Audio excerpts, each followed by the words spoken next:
आणि आता थेट जाऊयात कोकणामध्ये. रायगडमध्ये आज उद्धव ठाकरे सध्या बोलतायत, त्यांची सभा सुरू आहे.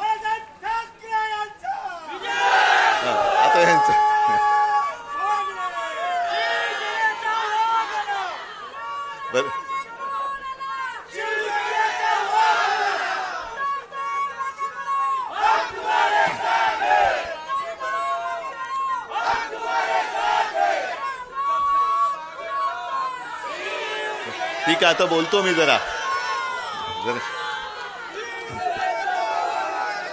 जमलेल्या माझ्या तमाम हिंदू बांधवांनो, भगिनींनो आणि मातांनो, गीते साहेबांनी कालपासून मी काय काय केलं ह्याचा एक आढावा घेतला. गीते साहेब फक्त एकच शब्द थोडासा मला असं वाटतं बदलायला पाहिजे, तो म्हणजे जनसंवाद. मी जनसंवाद नाही करत आहे, मी माझ्या कुटुंबाशी संवाद करतोय. हा माझा परिवार आहे, हा माझं कुटुंब आहे. कोरोनाच्या काळामध्ये सुद्धा माझे कुटुंब माझी जबाबदारी ही आपली मोहीम मी या सगळ्या माझ्या कुटुंबियांसाठी केली होती. आता काही जणांना त्याबद्दल सुद्धा पोटदुखी आहे, कारण तुम्ही सगळेजण म्हणजे अख्खा महाराष्ट्र मला कुटुंबातला एक आपला सदस्य मानता. हे केवढं मोठं माझं भाग्य आहे, केवढं मोठं भाग्य आहे. आणि काही जणांना दारोदारी जाऊन सुद्धा सगळे म्हणतात हड सरकार आपल्या दारी, हा सरकार आपल्या दारी म्हटल्यानंतर आता कोण बोललं ते लोक सांगतात जा तुझ्या घरी. पण रायगड, आता मी आज वृत्तपत्रांमध्ये सुद्धा काही बातम्या वाचल्या की रायगडाचं वारं फिरलं. रायगडाचं वारं असं फिरणार नाही. रायगडाच्या वाऱ्याने मोठमोठी सरकार फिरवून टाकलेत, उलथापालथ करून टाकलेली. दिल्लीला आग्र्याला झुकवणारा हा रायगड आहे. आणि जसं आता तुम्ही उल्लेख केला की ही नरवीर तानाजी मालुसरेंची भूमी आहे, संतांची वीरांची, संतांची आणि वीरांची अशी भूमी आहे. आता या वीरांच्या भूमीमध्ये आधी लगीन कोंडाण्याचं, जीव गेला तरी 72, पण मी माझ्या महाराजांचा आदेश मोडणार नाही, भगवा फडकवणार म्हणजे फडकवणारच. त्या तानाजी मालुसरेंची भूमी आणि त्याच भूमीमध्ये झेंडा बाजूला नॅपकिन फडकवणारे खूप झाले. बरं, दुर्दैव असं आज मंत्री होणार, उद्या मंत्री होणार, परवा मंत्री होणार, स्वप्नातले पालकमंत्री, नवीन नवीन जॅकेट शिवली ती जुनी झाली, नवीन नवीन नॅपकिन घेतले ते घामाने भिजले, पण मंत्रीपद काय मिळतच नाही. आता काय करायचं त्यांच्यासाठी? पण त्यांना माहिती नाही की ही जी भूमी आहे ती गद्दारांची भूमी नाहीये, अजिबात नाहीये. म्हणजे या रायगडचं वैशिष्ट्य असं की जिथे शूरवीर जन्माला आले, निष्ठावंत जन्माला आले, त्याच रायगड जिल्ह्यामध्ये रायगड जो किल्ला आहे त्याच्यावरती गद्दारांना टकमक टोक दाखवणारा सुद्धा रायगड याच जिल्ह्यात आहे. म्हणून या जिल्ह्याचं नाव रायगड.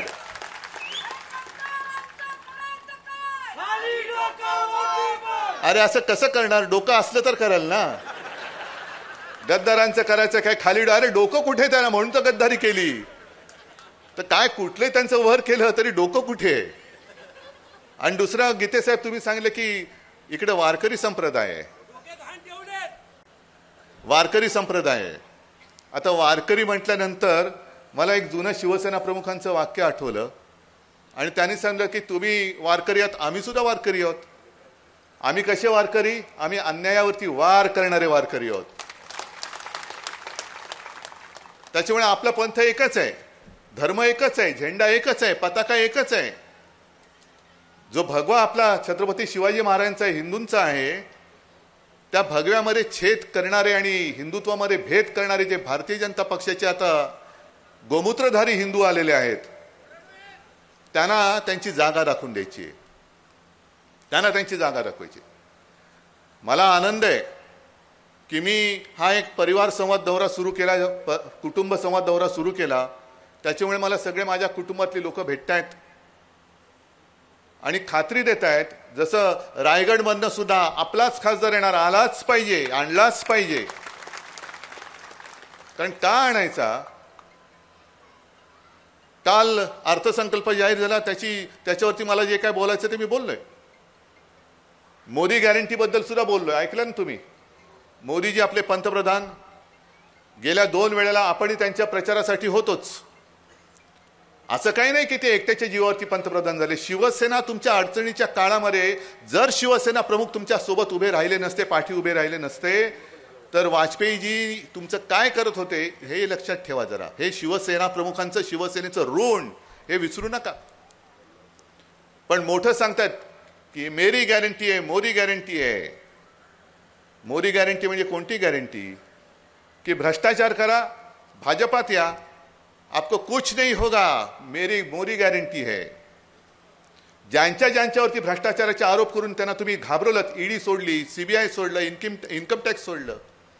माझा जाहीर प्रश्न आहे, तुम्ही आज आमच्या लोकांना त्रास देत आहेत. रवींद्र वायकरच्या घरी माणसं पाठवत आहेत, किशोरी पेडणेकरच्या मागे लावलेत, अनिल परबच्या मागे लावलेत. साध्या शिवसैनिकांच्या घरामध्ये अगदी काही प्रसंगी मुंबईतल्या झोपडीमध्ये सुद्धा यांची पथकं गेली होती. मग ज्यांच्यावरती तुम्ही आरोप केले होते, तुमचेच ते तोतले, त्यांनी आरोप केले होते, आणि ते तुमच्या पक्षात आल्यानंतर किती जणांच्या चौकशा सुरू आहेत.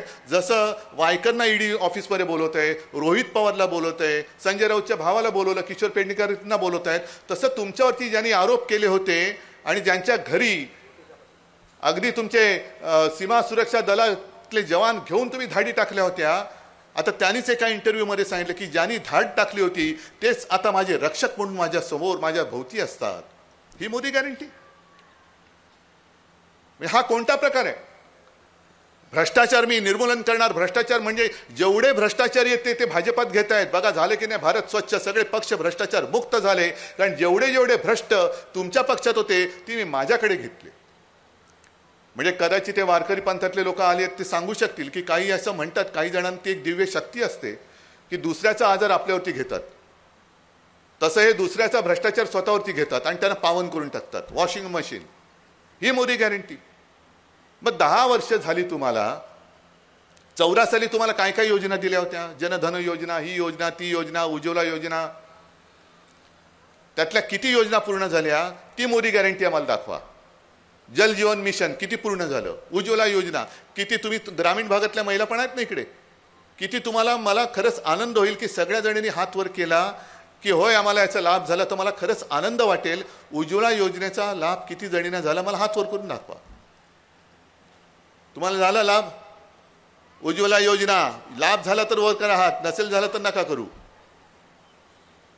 मग कुठे उज्ज्वला योजना? इकडे शेतकरी आलेत, शेतकरी आहेत की नाही? पीक विम्याचे तुम्हाला किती फायदा झाला हात वर करून सांगा. पीक विमा मिळतोय? आपत्तीकालीन जी काय मदत, अवकाळीची मदत झाले या सरकारने केले? बरं, मी मुख्यमंत्री असताना जी इथे संकट किती होतं, कारण मला कल्पना आहे हा किनारपट्टीचा जो भाग आहे तिकडे संकट मोठं होतं, पण इतर वेळेला जे काय आपत्ती आली आणि जी मदत आपल्या सरकारने जाहीर केली होती ती मिळाली होती की नव्हती? मग हा जो प्रकार आहे, ह्याला आम्ही कुठे म्हणतोय गॅरंटी? आम्ही काम प्रामाणिकपणाने करतो. जे काय माझ्यावरती जबाबदारी आली होती ती मी जबाबदारी प्रामाणिकपणाने पार पाडली. मुख्यमंत्री असताना सुद्धा करोनाच्या काळामध्ये जे आपण काम केलं, माझं आव्हान आहे, तुम्हाला चौकशी करायची असेल ना मुंबई महापालिकेची नका करू. PM केअर फंड जो तुम्ही जमा केला ना, लाखो करोडो रुपये गोळा केले, त्याचा पहिला हिशोब द्या, मग माझ्या मुंबई महापालिकेला हात लावा. कारण आता मुंबई महापालिकेतले ऑफिसर त्यांनी आज हायकोर्टात ते गेले, तशी मी बातमी वाचली की काय कशासाठी आमची चौकशी करताय? बरं, एपिडेमिक ऍक्ट म्हणून जो काही कायदा आहे तो आपण त्या काळामध्ये एक सुरू केला, म्हणजे इंग्रजांच्या काळातला कायदा एपिडेमिक ऍक्ट म्हणजे साथ निवारणासाठी जो असतो, त्या कायद्यामध्ये खरं म्हटलं तर टेंडर बिंडर गोष्टी नसतात, पण तरी देखील आपण टेंडरनी सगळ्या गोष्टी खरेदी केल्या होत्या. पण किशोरी पेडणेकरच्या मागे लागलेत. महापौर होत्या महापौर जरूर होत्या, पण ते जे काय पैसे दिले गेले त्याच्यावरती सही ही तत्कालीन आयुक्ताची होती. त्या आयुक्ताला का नाही अटक करत? का तो आयुक्त तुमच्या पदरी आला म्हणून तो पवित्र झाला? आज जे गेले 1.5-2 वर्ष म्हणजे मुंबई महापालिकेत कारभार चाललेला आहे. मी तुम्हाला का सांगतो? कारण मुंबई महापालिकेत आता 2 वर्ष जो घोटाळा करतायत ते प्रशासकीय घोटाळा आहे. तो आज सुद्धा मुंबईचं बजेट हे कोण मंजूर करणार? स्वतःच मांडणार आणि स्वतःच मंजूर करणार. जसं मुंबईमध्ये ते घोटाळे करतायत तसं एक 2-3 दिवसापूर्वी बाहेरच्या राज्यात म्हणजे देशभर चालू आहे. असं काही नाही की महाराष्ट्रामध्ये सुरू आहे, देशभर सुरू आहे. चंदीगडचा महापौर कसा निवडला तुम्हाला माहिती आहे? वाचलत? मतदानामध्ये 20 मतं या आप आणि त्या काँग्रेसच्या आघाडीला मिळणार होती. त्यांनी एक निवडणूक अधिकारी बसवला, त्याचं व्हिडिओ मिळालं की त्यांनीच काहीतरी केल्या खुणा आणि सरळ 20 मधली 8 मतं बाद करून टाकली आणि भाजपचा महापौर जिंकला म्हणून जाहीर करून टाकला. मग एवढा लोकशाहीचा मुर्दा तुम्ही डोळ्यात देखत पाडताय आणि आम्ही काही करायचं नाही. बिहारमध्ये, त्या झारखंडमध्ये सुद्धा त्या सोरेनला अटक केली. इकडे मात्र त्यांच्याबरोबर गेले, त्याने उपमुख्यमंत्री करून क्लीन चिट. बरं, त्याला क्लीन चिट दिली, कधी दिली, काय दिली? मग प्रफुल्ल पटेलला कसा तुमच्याबरोबर घेतलात? प्रफुल्ल पटेल, मी अगदी नागपूरचं अधिवेशन सुरू असताना बोललो होतो, इक्बाल मिर्ची बरोबर त्यांनी व्यवहार केला म्हणून तुम्ही त्याची ऑफिसची प्रॉपर्टी जप्त केली. तिथे आता ईडीचं कार्यालय आहे. मग प्रफुल्ल पटेलवरती कारवाई केली असताना आणि देशद्रोह्यांबरोबर त्यांनी व्यवहार केलेला हे सिद्ध झालं, गैरव्यवहार केला हे तुम्ही सिद्ध केलं म्हणून त्याची जी मालमत्ता सीज केली आणि प्रफुल्ल पटेल तुमच्याबरोबर आल्यानंतर सगळं माफ. कुठे गेली चौकशी? मग मला सांगा की ह्या सगळ्या गोष्टी ज्यांच्यावरती यांनी धाडी टाकल्या होत्या, ज्यांच्यावरती आरोप केले होते, जे त्यांच्या सोबत गेले ते सगळे मुक्त. म्हणजे हीच मोदी गॅरंटी आहे. भ्रष्टाचार करा, खाओ पिओ और मेरे पास आ जाओ, बिंदास सो जाओ, ईडी बीडी कुछ उखाड़ नहीं सकता आपका, मेरी गॅरंटी आहे. जे तुमच्याकडे धाड टाकायला आले होते तेच तुमच्या घरी येऊन झाडू मारतील, ये मेरी गॅरंटी आहे. तो तिकडे मेघालय, मिझोराम कुठलं ते कोनराड संगमा, त्यावेळेला प्रचाराला मी मुद्दामून सांगतोय कारण हल्ली आपण काही गोष्टी विसरून जातो. रोज एवढ्या अडचणी आणि सगळ्या विवंचना असतात की आपण सगळे म्हणतो मरे नका, काय करतोय, माझं कसं करायचंय, मला नाही सुधरत, ह्याचं कुठे मी बघायला जाऊ. तर संगमावरती अमित शहाचं भाषण आहे. अमित शहा बोलले होते तिकडे की देशामध्ये सगळ्यात जास्त भ्रष्ट सरकार हे संगमाचं आहे. मग निवडणुका झाल्या आणि संगमाने अशी एक गोळी दिली की भाजपला सोबत घेतला. आता भ्रष्टाचाराचं काय झालं? का भ्रष्टाचारामध्ये भाजप पण सामील झाला? का ही मोदी गॅरंटी आहे? अरे होने दो यार, अपने पास आया तो सब कुछ भूल जाओ, मोदी गॅरंटी आहे. या सगळ्या थोतांडाला आता आपल्याला एक चोख उत्तर द्यायचंय. शेतकऱ्यांचा जो मी तुम्हाला विषय सांगत होतो की नाशिकमध्ये आता हे कधी, कारण गेले 2-3 वर्ष आपत्ती मागून आपत्ती येतेच आहे. एक माझ्याकडे व्हिडिओ आलाय नाशिकच्या शेतकऱ्याचा, तो सांगतोय त्यांनी मला वाटतं प्रांत कार्यालयावरती एका शेतकऱ्याची आत्महत्या झाल्यानंतर ती प्रेतयात्रा घेऊन गेली आणि त्यांनी काय सांगितलं की शेतकरी रोज आत्महत्या करतायत. म्हणजे असं दुर्दैवाने असं झालेलं आहे की रोज मरे त्याला कोण रडे. अरे काय, शेतकरी आहे ना, मरण्यासाठी त्याचा जन्म झालेला आहे, मरतोय, त्याला अवकाळीची मदत मिळत नाही, त्याच्या डोक्यावरती कर्ज साठतंय, पीक विमा योजना मिळत नाही, कधी कधी बोगस बियाणं मिळतं त्याच्यामध्ये तो संपून जातो, आपत्ती येते, काही मिळत नाही. आणि त्यांनी सांगितलं की आमचं म्हणणं हे सरकारच्या कानी कोण घालणार? कारण ज्यांनी घालायचं जे दिल्लीत गेले ते मूग गिळून, मी म्हटलं मूग गिळून नाही, खोके गिळून गप्प बसलेले आहेत. इथले जे गेलेत दिल्लीमध्ये ते का बोलत नाहीत? महाराष्ट्रामध्ये शेतकरी आत्महत्या करतायत, का आवाज उठवत नाहीत? महाराष्ट्रामधून जे सरकारमध्ये मंत्री आहेत का या विषयावरती राजीनामा देत नाहीत की माझा महाराष्ट्र हा संकटात आहे? जसं तुम्ही तानाजी मालुसरे वगैरे ही सगळी नावं घेतली तशी आता काही वर्षांपूर्वीचे म्हणजे 60 वर्ष झाली असतील, चिंतामणराव देशमुख, सी.डी. देशमुख माहिती आहेत ना तुम्हाला?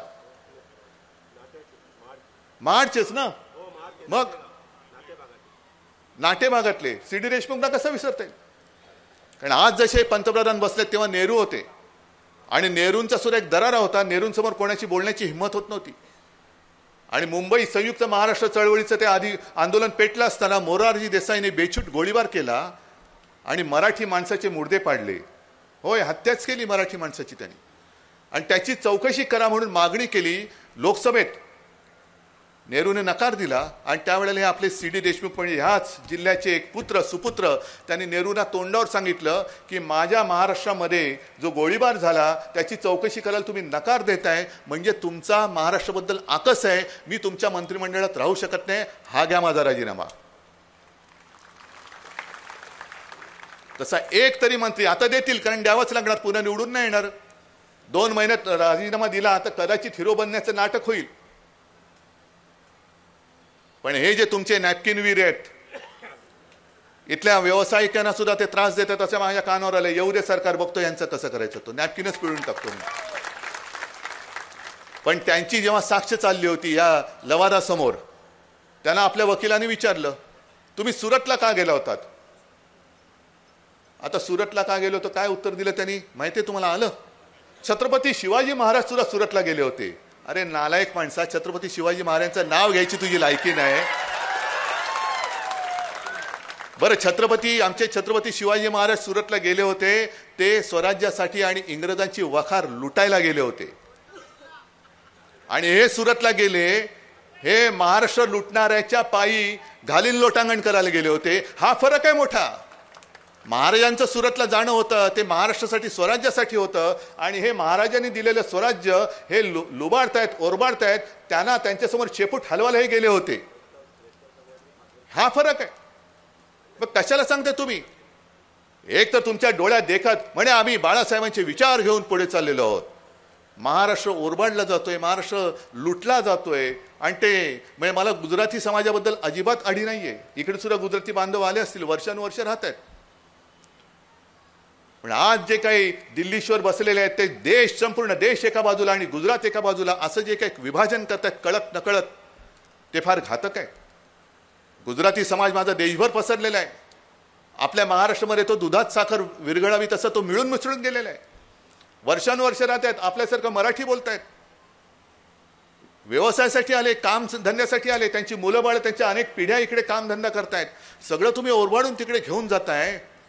मग इथल्या लोकांनी करायचं काय? बरं, आमचं काय म्हणणं आहे, गुजरातला तुम्हाला समृद्ध करायचं आहे ना? कारण सेनापती बापट बोलले होते, महाराष्ट्र मेला तरी राष्ट्र मेले, मराठा विना राष्ट्र गाडा न चाले, खरा वीर वैरी पराधीनतेचा, महाराष्ट्र आधार या भारताचा. प्रत्येक वेळेला संकट काळामध्ये महाराष्ट्र धावून जातो देश वाचवायला. आणि आमचे मोदीजी म्हणतात गुजरात समृद्ध झाला तर देश समृद्ध होईल. करा, जरूर करा. तुम्ही नवीन नवीन कल्पना, आता व्हायब्रंट गुजरात केलं ना, आणा ना नवीन कंपन्या. आम्ही कुठे काय म्हणतोय? दावोसला आता जे काय भरला होता सगळा मेळा, आणा नवीन कंपन्या. पण महाराष्ट्रामध्ये येणाऱ्या आणि महाराष्ट्रामध्ये ज्या कंपन्या होत्या, मग ते डायमंड मार्केट असेल, बल्क ड्रग पार्क असेल, आणखीन काही गोष्टी असतील, हे तुम्ही गुजरातला घेऊन जाताय. फिल्मफेअरचं फंक्शन सुद्धा ते गुजरातला घेऊन गेले, क्रिकेटची फायनलची मॅच गुजरातला घेऊन गेले, सगळंच घेऊन जात आहेत. म्हणजे महाराष्ट्र कंगाल करायचा आणि गुजरातची भरभराट करायची असं नाही चालणार. हे नाही चालणार. गुजरातला जरूर करा, पण माझ्या महाराष्ट्राच्या हक्काचं जर तुम्ही लुबाडण्याचा प्रयत्न केला तर मग महाराष्ट्रातले सगळे वीर आहेत आणि तुम्ही आहात, होऊन जाऊ दे, एकदा होऊन जाऊ दे. हा प्रश्न गीतेसाहेब तुम्ही बोललात, तुमच्या भावना, तुमचं सगळ्यांचं प्रेम समजू शकतो. उद्धवजी ठाकरे परत मुख्यमंत्री झाले पाहिजेत. नाही, मी माझ्यासाठी नाही लढत आहे. माझी तळमळ जी आहे, मला जर मुख्यमंत्री पदासाठी मी चिकटून राहायचं ठरवलं असतं तर मी राजीनामा दिला नसता. आणि कोर्टाने सुद्धा सांगितले की जर राजीनामा दिला नसता तर उद्धव ठाकरेंना आम्ही पुन्हा मुख्यमंत्री करू शकलो असतो. पण मला त्या गोष्टीचा मोहच नव्हता, नाही तर चिकटलं असतो मी. ज्या गोष्टीचा मोहच नाही मला, ते तुम्ही काय माझ्याकडनं काढताय? पण जेव्हा माझ्यावरती जबाबदारी आली, ती जबाबदारी मी प्रामाणिकपणाने पार पाडली होती. आणि तीच जबाबदारी मी आता पाडतोय. मी मुख्यमंत्री नाही, माझ्याकडे पक्ष नाही, माझ्याकडे चिन्ह नाही, माझे वडील सुद्धा हे चोरतायत, स्वतःच्या वडिलांचा अभिमान नाही, अशी ही औलाद. अरे जर तुमच्या मर्दांगी असेल तर माझ्या वडिलांचे फोटो लावण्याच्या ऐवजी स्वतःच्या वडिलांचे लावा आणि एक मत मिळून दाखवा तुमच्या वडिलांचं कर्तृत्व. पण ना भारतीय जनता पक्षाकडे कोणी नेता आहे की ज्याच्या नावावर आज मतं मिळतील, ना आजपर्यंत कोणी आदर्श निर्माण केले, ना विचार दिले. मग बाळासाहेब ठाकरे हिंदू हृदय सम्राट चोरा, डॉक्टर बाबासाहेब आंबेडकर चोरा, सुभाषबाबू चोरा, सगळंच, सरदार वल्लभभाई पटेल चोरा. अरे चोर बाजार मांडलाय तुम्ही, पक्ष कुठे तुमचा? हा चोर बाजार आहे, पक्षच नाहीये. जे विचार शिवसेना प्रमुखांनी दिले म्हणून आज सुद्धा, जे विचार माझ्या आजोबांनी दिले म्हणून आज सुद्धा, आणि जे काम मी करतोय म्हणून तुम्ही सगळेजण माझ्याकडे काहीही नसताना येता आहात, प्रेम करता आहात. ह्याला म्हणतात भाग्य, ह्याला म्हणतात नशीब. आणि म्हणे घराणेशाही आहे, घराणेशाही नाही, मी घराण्याची परंपरा मानणार आहे आणि मला अभिमान आहे माझ्या घराण्याचा, माझ्या पूर्वजांचा मला अभिमान आहे आणि तुम्हाला सुद्धा असला पाहिजे. कारण आई वडील, मी देव बघितलेला नाहीये, देव मानतो पण बघितलेलं नाहीये, पण देव बघितलं तो माझ्या आई वडिलांच्या रूपामध्ये, कारण त्यांनी मला जन्म दिला आणि त्यांच्यामुळे मी जग बघू शकतो. गुरुदेव भव पितृदेव भव ही माझी संस्कृती आहे, हे संस्कार आहे. पण ज्याला काही परिवाराशी काही देणं घेणं नाही तो माझ्या घराणेशाहीवर तर बोलतोय. मग घराणेशाहीबद्दल तुम्हाला एवढा तिटकारा असेल तर इकडे डबल गद्दारी झालेली आहे. पलीकडच्या इथले आमदार म्हणजे इथलंच ना, श्रीवर्धन ना, रायगड पण मतदारसंघ, श्रीवर्धन, त्याच्यानंतर रायगड, म्हणजे इकडे खासदार, त्यांची मुलगी, त्यांची मुलं, सगळं घराण्याच्या घराणं हे तुम्हाला चालतं. मग आज त्यांनी जाहीर करावं की या घराण्यातल्या एकाला सुद्धा तिकीट देणार नाही. बघा ते घराणं तुमच्या सोबत राहतं का? नाही, दलाल वगैरे हे पण त्यांचाच पक्ष झालाय, तो आता त्यांचाच पक्ष झालाय. म्हणजे तुम्हाला तुमच्या सोबत कठीण काळामध्ये राहणारे मित्र त्यांना तुम्ही घराणेशाही म्हणून दूर करतात आणि तुम्ही ही गद्दारांची घराणेशाही, गद्दारांची पिलावळ ही तुम्हाला चालते. कारण तुमची पालखी वाहतात म्हणून आम्ही ज्ञानोबाची पालखी वाहू, तुकोबाची वाहू, शिवाजी महाराजांची वाहू, भवानी मातेची वाहू, पण भाजपची पालखी नाही वाहणार, अजिबात नाही. आम्ही तुमच्या पालखीचे भोई नाही आहोत. हे भोई तुमची घराणीच्या घराणी असतील, पण मग त्यांनी सांगावं की या घराणेशाहीला विरोध करताना, माझ्या घराणेशाहीला विरोध करता तर तटकरेंच्या घराणेशाहीला तुमचा विरोध आहे की नाही हे मोदींनी पहिले सांगावं. नाही, सगळंच आहे ते. आता थोडं सिंचन तिकडे झालं म्हणून त्यांना क्लीन चिट मिळाली. हेच तर मी म्हणतोय मोदी गॅरंटी. आधी सगळे सिंचन घोटाळा असेल, तो सगळा शिखर बँकेतला असेल, आणखीन काही असेल, सगळे घोटाळ्यांचे आरोप केले. स्वतः पंतप्रधान मोदींनी मध्य प्रदेशमध्ये, मला वाटतं एनसीपी, मध्य प्रदेशमध्येच ना, एनसीपी वरती 70,000 कोटीचा घोटाळा आरोप केले आणि 8 दिवसामध्ये हा सगळा कंपू त्यांच्यात गेला. म्हणजे तुम्ही किती पैसे खा, साधे सुधे नाही घ्यायचे. म्हणजे किशोरी पेडणेकरांवरती वगैरे जे काय आरोप आहेत, एक तर एक पैसा खाल्लेला नाहीये. वायकरांवरती आरोप आहे, किती पैसे खाल्ले असं तुमच्यावर आरोप आहे. एवढे हेड किती खाल्ले? हजारो कोटी. ये तुला मुख्यमंत्री करतो, तुला उपमुख्यमंत्री करतो, कुछ नहीं होगा. अरे यार, ईडी बीडी सब झाडू लगाएंगे, मेरी गॅरंटी आहे. हा सगळं भ्रष्ट जनतेचा पक्ष, फेकडांचा पक्ष, भाकडांचा पक्ष, काल सांगितलं इकडून तिकडे उड्या मारणाऱ्या बेडकांचा पक्ष. किती लावायचं बीजेपी बीजेपी बीजेपी, म्हणजे सगळी बाराखडी संपेल, पण तरी यांची जी काही वृत्ती आहे ती संपणार नाही. पण ती संपू तुम्ही शकता. गेल्या वेळेला लोकसभेला मी चालू होतो यांना पंतप्रधान करा म्हणून, आता मी चालूय की आपल्याला आता हुकुमशाही नको म्हणून. जर पुन्हा, म्हणजे मी काल सांगितलं 26 जानेवारीला कालच्या प्रजासत्ताक दिन चिरायू हो, म्हटलं खरंच ही प्रार्थनाच करावी लागेल. कारण आता निवडणुकीत पुन्हा जर का ते आले तर कदाचित पुढच्या वर्षीचा प्रजासत्ताक दिनच येणार नाही. हे घटना पायदळी तुडवतायत, घटनेचा भर दिवसा मुर्दा पाडतायत, लोकशाहीचा मुर्दा पाडतायत, संपूर्ण सगळ्यांवरती दबाव आणतायत. जे जे विरोधी पक्षात आहेत, अरे माझा पक्ष चोरलात, सगळं चोरलं, मग आता माझ्या लोकांच्या मागे का लागता? तुम्ही 400 पार होणार आहात ना, मग व्हा ना 400 पार, बघतो ना आम्ही. आता तर आम्ही तुम्ही 400 पार कसे होतात तेच बघतो. माझ्या साध्या साध्या लोकांवरती जुन्या जुन्या पोलीस केसेस काढून त्रास देत आहेत. जुन्या कुठल्या तरी केसेस काढून इन्कम टॅक्सच्या नोटिसी पाठवत आहेत. मग तुमच्याकडे सगळे टोणगे आलेत, बाजार बुणगे आलेत, त्यांच्या केसेसचा सुद्धा आम्हाला, जसं एक 8-10 दिवसापूर्वी जो लवाडाने न्याय दिला, निकाल दिला, न्याय नाही दिला, निकाल दिला, त्याचं भांडाफोड आम्ही जनता न्यायालयात केलं, तसंच मग तुमच्याकडे आलेल्या सगळ्या भ्रष्ट लोकांचा भांडाफोड आम्हाला जनतेच्या समोर करावा लागेल. आणि मग मला विचारायचंय, विरोधी पक्षात आहेत, हेमंत सोरेनला अटक केली, नितीश कुमार तुमच्याकडे आल्यावरती सगळं साफ, त्यांच्या सुद्धा आप्तस्वकीयांवरती ज्या धाडी पडल्या होत्या त्याचं पुढे काय करणार? लालू प्रसादला लगेच समन्स, तेजस्वी यादवला समन्स, इकडे रोहित पवारला समन्स, आमच्या किशोरीताई असतील सगळ्यांना समन्स. मग भारतीय जनता पक्षामध्ये जे काही भ्रष्ट आहेत, ईडीच्या कारवाया, इन्कम टॅक्सच्या कारवाया, सीबीआयच्या कारवाया, ह्या संपूर्ण देशात किती भारतीय जनता पक्षाच्या नेत्यांवरती सुरू आहेत, किती भारतीय जनता पक्षाचे पत्ते हे ईडी कार्यालयाला माहिती आहेत, याची यादी जाहीर करा. याची करा जाहीर, होऊ द्या सगळं. एकदा काय करायचं ना ते करा. आणि त्याच्याच बरोबरीने PM केअर फंडाचा जो काही घोटाळा आहे त्याचा सगळा वृत्तांत येणं आणि देणं हे सुद्धा जाहीर करा. तर आम्ही मानू की तुम्ही भ्रष्टाचारमुक्त भारत करू इच्छिता. माझं म्हणणं पटते की नाही पटत? का उगाच त्यांच्यावरती आग पाकडतोय, मी टीका करतोय, काहीतरी विद्वेषाने बोलतोय? नाही, मी सत्य आहे ते बोलतोय. आणि सत्य नेहमी कटू असतं. आणि मला असं वाटतं की कटू असलं तरी सत्य सांगणारा कोणतरी मित्र लागतो. हे आम्ही त्यांच्यासोबत होतो, त्यांना वाटलं हा आपला विरोधक आहे. मग तुम्हाला नुसतं भलामण करणारे भक्त पाहिजे असतील. आम्ही भक्त आहोत, पण आम्ही शिवबाचे भक्त आहोत, आम्ही भारत मातेचे भक्त आहोत. आम्ही कोणत्याही व्यक्तीचे भक्त नाही, अजिबात नाही. आणि तसेच सगळे तुम्ही सुद्धा देशभक्त आहात. हा देश आपल्याला वाचवायचा आहे. नुसतं कोणाला तरी मला मुख्यमंत्री करायचे, गीतेसाहेबांना खासदार करायचे, स्नेहलताईला आमदार करायचे, आणि नवगणेला आमदार करायचे, आणखीन आमदार करायचे, ही एवढीच नाही आहे लढाई. तर तुम्हाला न्याय हक्कासाठी लढणारा तुमचा हक्काचा प्रतिनिधी तिकडे पाठवायचा आहे, की जेणेकरून आपण जे काही एका मोठ्या लढाईनंतर आपल्या देशाला जे स्वातंत्र्य मिळवलंय, त्या स्वातंत्र्य लढ्यात आता ते स्वातंत्र्य सैनिक पण पिढीनुसार गेले सगळे, जवळपास कुठेतरी थोडेसे राहिले असतील. पण त्यांनी जर का तेव्हा कष्ट घेतले नसते, जर का त्यांनी तुरुंगवास भोगला नसता, आता हे ईडीच्या भीतीने सगळे पलटायत. ईडी आली, पण तेव्हा इंग्रजांचा तुरुंगवास होता. एकदा तुरुंगात गेल्यानंतर जसं सावरकर अंदमानला जायचं माहिती होतं, अंदमानमधनं कोण परत येईल अपेक्षा नव्हती, तरी सुद्धा